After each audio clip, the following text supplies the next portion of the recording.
How's it going, guys? And welcome to your Smackdown review. And I gotta tell you, I don't think I've ever been more bored during a Smackdown. This was really just a show that just was not getting it done. Not to say that shows in recent memory have been fantastic, but Jesus Christ, I mean, something interesting. I mean, there were decent things on the show. It wasn't 100% bad, but we're going to run through this. So first of all, McAfee is back. All right, so that's the number one thing that needs to be said here. Such a difference from Corey Graves.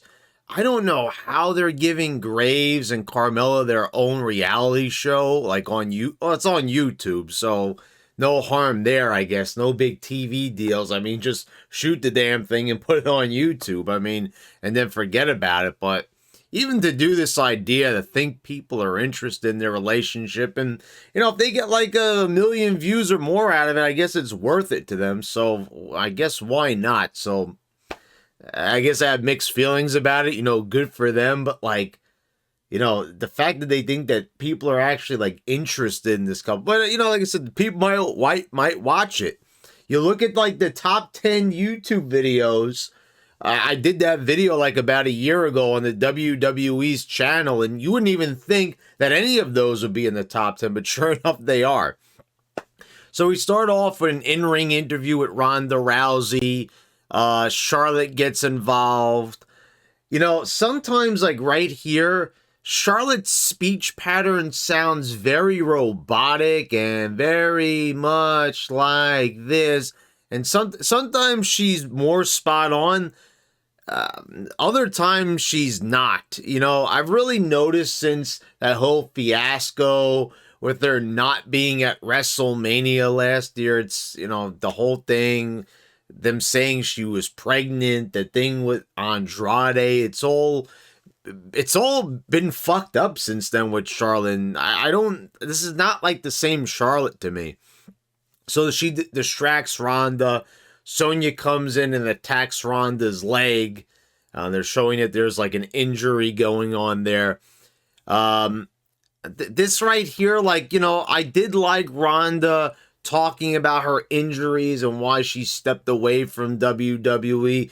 Because I think I might have known about one of those injuries, but it was very cloudy around that time. And as everyone knows, at the WrestleMania 35, I took several months off from WWE because I was just so burnt out from it. So I guess I didn't look at any of the news and wasn't really listening. I kind of blocked it all out. Anyway, if New Day couldn't get any nerdier or goofier, they're riding around the back on an ATV. And I know Stone Cold rode on an ATV, but this is quite different when you're going, oh! It's much different than Stone Cold making it look badass. And one of these, actually, no, wait a minute. Two of these guys are former WWE champions. One of them just, what was it, 2 months ago was champion, and he's riding around. I mean, Jesus, man. I mean, does that belt have any prestige anymore? If you win it? Pierce is telling Sonya Deville that she's got to have a match with Ronda Rousey at MSG next week. With Sonya's MMA skills, they should really try to make this an MMA fight. Trying to do it in that style, do something mat-based. I think it could be interesting, but probably not. But whatever. I do like seeing Ronda wrestle. So I'm looking forward to it. By the way, man, shout out to Adam Pearce. I know I've given this guy a tough time, but I didn't mention a few weeks ago when he was in his t-shirt, but this guy looks like he's been working out hardcore, man. His arms, even in that suit, looked like he was jacked. So even though, Pierce comes off as kind of nerdy and goofy on TV, the man looks like he's putting in the work, and I gotta give him a shout out for that. So, Big E and Kofi Kingston defeat the Los Lotharios, and how many times are they gonna have this match? And I can't believe I remember this, but New Day won the first one. They won the other match. What was it, like last week? And now they win this week. And you know how they win? Big E actually threatens to run over Humberto Carrillo with the ATV. So now apparently baby faces, Drew McIntyre swinging swords at people. Either they want to decapitate you or run you over, apparently. Yeah, but go ahead and cheer for him. I'm going to run you over. I mean, it's one thing when, like, you know, Stone Cold was chasing after McMahon with the ATV. Why are we even comparing Stone Cold to the New Day? Nakamurphy and Boogs are not in the arena, but they're driving around in the tundra. So, like, you know, this was like one of those like in-show commercials. Apparently, you know, Boogs is like talking to Nakamurphy. He's been with him for like, what, 8-9 months? And now he's finally asking him about himself. Hey, by the way, we've been traveling down the road together for a long time, but while we're on camera, let me ask you, like, who are you? You know, like, what are your interests? And, you know, he tells him he likes kayaking and shit like that, and I lost interest after the first couple of words, to be quite honest. Ridge Holland and Sheamus are bullying Goof Day on their ATV, and then New Day runs away, and you know Big E goes once again, and Sheamus and Ridge Holland are upset by them driving away for some reason. So one of those more over the top reactions we've talked about in the past, where like would a normal person get angry with another person for driving off? I mean, I don't know. I guess it's because like they brushed up against them with the ATV. Sam Roberts, the guy who said that, I'll never forget this, that Bianca Belair and Sasha Banks at last year's WrestleMania had the same energy as Rock Austin from WrestleMania 17. And this guy like cemented himself as being a total goofball. But here he is. They bring him in to do this interview with the Usos. And then the Vikings just basically end up attacking them, and the Usos run off. I almost said the Russos. If Russo could clone himself and write this show, it would be awesome. But apparently that isn't the case. So, say they brought in Sam Roberts to do an interview that barely even took place. Xia Li has an interview. You know, for weeks and weeks, they didn't show her, and then she suddenly reappeared, and now she, you know, hates Natalya for picking on Aaliyah. Aaliyah's nowhere to be found, but we're gonna have this match, and, you know, Xia Li, this is the thing, like, what does she do that, like, sets her apart from anyone else? She jumps off the top rope, does a roll, she does a kick that's very reminiscent of Mickey James's, Mick kick. So I don't really see, like, why would I be interested in Xia Li? And it's, you know, the whole thing, the entrance with the lightning, it's nice, but it's super cartoonish. Like, this is in 2022, you know, and you have people like Johnny Knoxville on this show that only people of an older generation would know and enjoy. But here you have cartoony, PG level Mortal Kombat characters, and it's like we already did this with Glacier and Mortis, and that was the mid-90s, and that wasn't even over, and those guys were actually memorable. But Xia Li, like, and by the way, Natalya, oh my god, she's just a flat-out knockout. I'm sorry, but yeah, so Xia Li gets the win here, and like, it's funny. They do the replay, and Natalya gets cold-cocked with this kick, and she's, like, already standing up at ringside, and she looks fine, so I guess the finisher isn't that devastating. Sami Zayn and Johnny Knoxville have a segment together. So Zayn is celebrating his IC title win. You know, I really like these types of segments that they do, these little celebrations and stuff. Like, I've always noticed throughout the years, they never go over well. They never really used to do these. And then they started doing them, like, during the PG era, where the heel kind of comes out and gloats. But Zayn, I gotta be honest, like, as far as like who my favorite character on the show is, it's without a doubt, it's Sami Zayn throughout the whole WWE. I mean, I used to badmouth this guy. I used to say how much he sucked and like, you know, not that he was like a bad wrestler or anything, but I was like, why would I watch this guy? You know, look how he dresses, the goofy tights, you know, it's just, he comes out with a hat, and I know I wear that hat in some videos and I wear that in public, but like, you know, that hat could be stylish. But like wearing it to the wrestling ring, and it just, yeah, but whatever. He's completely reinvented himself. This is, you know, he's just really good, funny, humorous, lively, energetic.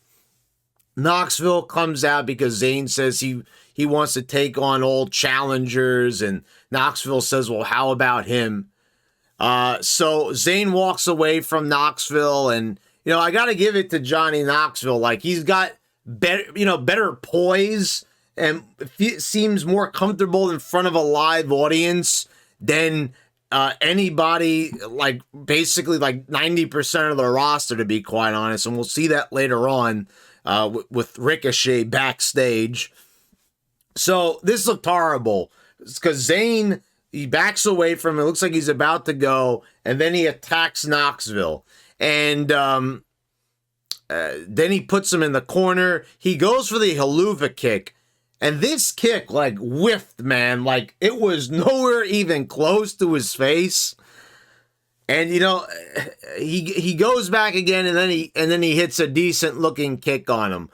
And, like, I seriously always hate when they do that. When they miss a move, they go back to do it again.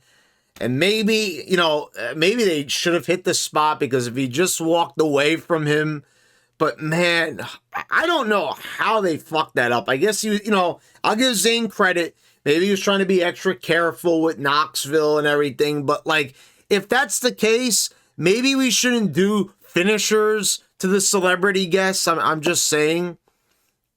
And if that's the case, like, is Knoxville going to have a match with Zayn if they have to be that careful with doing like kicks and stuff like that, which are, you know, not even real to begin with, but well, whatever.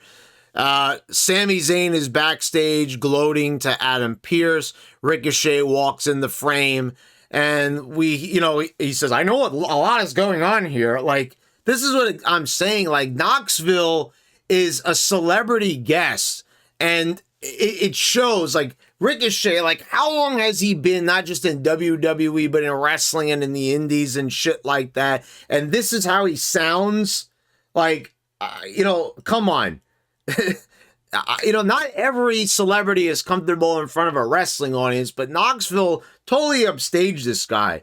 So, you know, how do we follow up the star power of Johnny Knoxville? By making a match for Ricochet and Sami Zayn for next week. So I know everyone's looking forward to that one. I know I am. Well, Sasha Banks is making her return, guys. This is what number return is this? I've already fucking lost track.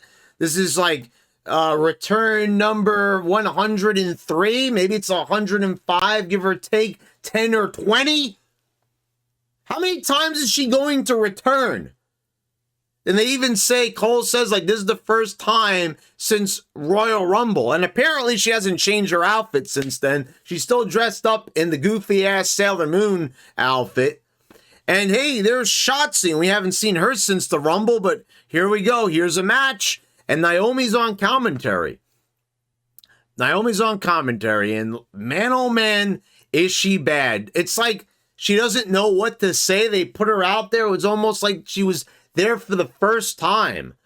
I mean, like, what happened here? It's like she was stuttering and stammering. She was freezing up, and like, and it wasn't even that long of a match. I mean, and then she gets in the ring, and then Arkley says, you're looking at the next tag team champions. Like, where the fuck did that come from? So now all of a sudden, Sasha Banks makes her 237th return, and she's coming back with Naomi for the tag titles. And then the backstage interviewer, whatever that blonde chick is called, she goes like, whatever that means. Like, what? Like, okay, she made it quite clear she's going for the tag titles. I know that was super random out of nowhere and no one will give a shit, but like, she did make it quite clear what her intent was. So does the interviewer not know what's going on? But whatever. Corbin and Moss are backstage, and Moss is massaging his neck. I like that he's selling the neck. He didn't really sell the neck during the match, like after it happened, which is a little bit odd, but okay. Anyway, or maybe he didn't. I'm just not remembering correctly, but I don't think that he did. They cut a promo, and Corbin is going to have his match with Drew. They get out to the ring, and Corbin gets on the mic and says that he's not, he's going to give this opportunity to Moss, and then they go on to have a match. And I was like, I got a little nervous for Moss here because he picks him up for that reverse Alabama slam, and they didn't do it. He catches the ropes, and Corbin kind of helps him get out of it. But I was like, oh shit. I mean, I would just suggest that he just not take that move anymore, or then just maybe not do the move. I mean, I know it's a cool looking move and everything, but I mean, I don't want to see what happened. Like, we almost saw a man fucking paralyzed, to be quite honest. I thought we were going to have a draw situation there for a moment. So Drew ends up getting the pin. I don't know what was going on here. Moss was hitting the ropes like 3 times. I guess he was going for like a shoulder tackle or something like that. But anyway, Drew hits him with the Claymore, gets the win. Ronda Rousey cuts a backstage promo. I gotta say, I was really surprised by this, that they fouled up. I mean, they waited a really long time to follow up on the first segment, but they actually did, so credit to that. Usually they forget what happens in the first segment. You normally don't see the wrestler after the first segment. They usually just disappear from the show, especially if it's a big star like Brock Lesnar. But anyway, okay, like this promo, whatever, like, it didn't even really need to be there, to be quite honest, because there's no like information. There's nothing good about it that's being said, or it's not introducing any new ideas. It's not furthering the story between her and Sonya. So I guess it was a reaction though. So whatever, but, just, I guess like, yeah, we should do a promo. We should follow up on it. Do we have anything good here? No. So we had the contract signing, and, I got to tell you, Brock Lesnar is really entertaining here. Man, the thing is, I've said it week after week, but I just can't get over the fact that, like, even him doing his own introduction promo is better than the way Heyman did it. I just, the thing is, the smile on Brock's face, you enjoy it. He's having fun. You're having fun too. So, like, what a waste of time. All those years of Brock not cutting his own promos and having that fat goof do it for him, and finally we get it. But it looked at like one point, the table like kind of collapsed, and we kind of saw what that was later on, because as they signed the contract, Roman says that he owns everybody. He owns the announcers, he owns, the audience, and he says, and he even owns the security in the ring. And Brock has to pick up the table at one point and plow into them. So the reason why the table was like severely gimmicked, they did something to it, like I guess so when he smashed them in the face, it wasn't like a real table, but that table was like made out of some other type of material. And it looked like at one point, like you see Adam Pearce was like adjusting it. But the weird thing about this is like, the security doesn't even attack Brock. They just kind of like stand there and wait for him to attack. Like, shouldn't the heels like attack first? I don't know. Everything is strange. You have to question everything on this show. This is why it's so tiring, because it's like nothing is like how it used to be in wrestling, like where it like makes logical sense. It's always like, why'd they do this? That's a weird choice, but that's par for the course. So, contract signing was okay, I guess. Everything else was really just a giant bore to me. Anyway, we're going to do a video on the whole Stone Cold at WrestleMania situation. Stay tuned for that. And guys, thank you all for watching. Please subscribe if you haven't already. Click the bells to get auto notifications when I post all my new videos. I want to thank all my patrons for your continued support. And guys, I will see you next time.